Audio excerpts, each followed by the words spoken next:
തിരുവാർപ്പ് പഞ്ചായത്തിൽ പ്രളയം ആവർത്തിക്കപ്പെടാതിരിക്കാൻ സർക്കാർ ഇടപെടൽ ആവശ്യപ്പെട്ടാണ് തിരുവോണ ദിനത്തിൽ ഒറ്റയാൾ സമരം നടന്നത്. BJP തിരുവാർപ്പ് പഞ്ചായത്ത് കമ്മിറ്റി പ്രസിഡന്റും കർഷകനുമായ മുരളീകൃഷ്ണനാണ് പഞ്ചായത്ത് ഓഫീസിന് മുന്നിൽ നിരാഹാര സമരം നടത്തിയത്.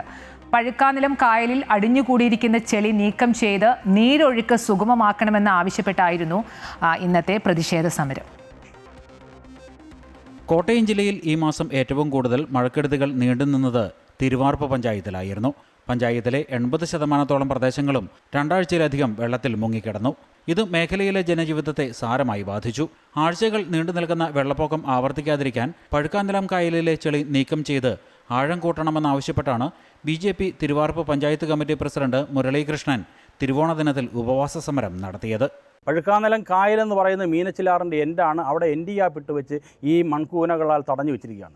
ഈ എൻഡ് ഗ്യാപ്പ് ഇട്ടിരിക്കുന്നത് കൊണ്ട് തന്നെ മറ്റ് മേഖലയിലേക്ക് മീനച്ചിലാറിൽ നിന്ന് വരുന്ന വെള്ളം മറ്റ് ഇടത്തോടുകളിലേക്ക് കയറി അതിഭയങ്കരമായ ഈ തിരുവാർപ്പിൻ്റെ മറ്റ് പ്രദേശങ്ങളിലേക്ക് വെള്ളം ഒഴുകി കയറുന്ന ഒരു ഭാഗമാണുള്ളത്. അപ്പം നമ്മൾ പ്രതീക്ഷിക്കാത്തതിനപ്പുറത്ത് വെള്ളപ്പൊക്കമാണ് ഈ തിരുവാർപ്പ് പഞ്ചായത്തിൽ അനുഭവിക്കുന്നത്. എല്ലാ മഴക്കാലത്തും തിരുവാർപ്പിൽ വെള്ളപ്പൊക്കം ഉണ്ടാകാറുണ്ടെങ്കിലും ആഴ്ചകളോളം വെള്ളം കെട്ടി നിൽക്കുന്നത് പഴുക്കാനിലം കായലിലെ ചെളി നീക്കം ചെയ്യാത്തത് മൂലമാണ് എന്നാണ് വിവിധ കോണുകളിൽ നിന്നും ഉയരുന്ന വിമർശനം.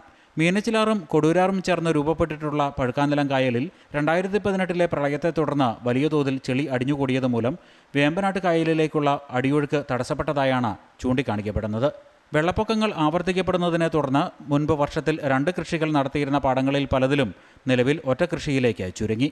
കോട്ടയം ജില്ലയിൽ ഏറ്റവും കൂടുതൽ കൃഷിഭൂമിയുള്ള ഒരു മേഖലയാണ്. ഇവിടെ ഈ വെള്ളപ്പൊക്കം കാരണം ഇരിപ്പു എന്ന് പറയുന്നത് പൂർണ്ണമായി നിന്നു. ഇന്നിപ്പം 2 കൃഷി ചെയ്യുന്ന 1-2 പാടങ്ങളാണ് തിരുവാർപ്പ് പഞ്ചായത്തിലുള്ളത്. 25-ൽ പരം പാടങ്ങളുള്ള ഈ തിരുവാർപ്പ് പഞ്ചായത്തിൽ 2-3 പാടങ്ങൾ ഒഴിച്ച് ബാക്കി ഒരു പാടത്തും നമുക്ക് ഈ വർഷകൃഷി ചെയ്യാൻ പറ്റുന്നില്ല. പഴുക്കാനിലം കായൽ ശുചീകരണത്തിന് കഴിഞ്ഞ സർക്കാരിൻ്റെ കാലത്ത് കിഫ്ബി വഴി ഫണ്ട് വകയിരുത്തിയിരുന്നെങ്കിലും തുടർ നടപടികളൊന്നും ഉണ്ടായില്ലെന്നും മുരളീകൃഷ്ണൻ ആരോപിച്ചു.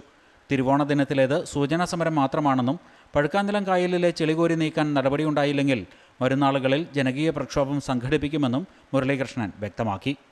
അമൃത ന്യൂസ്, കോട്ടയം.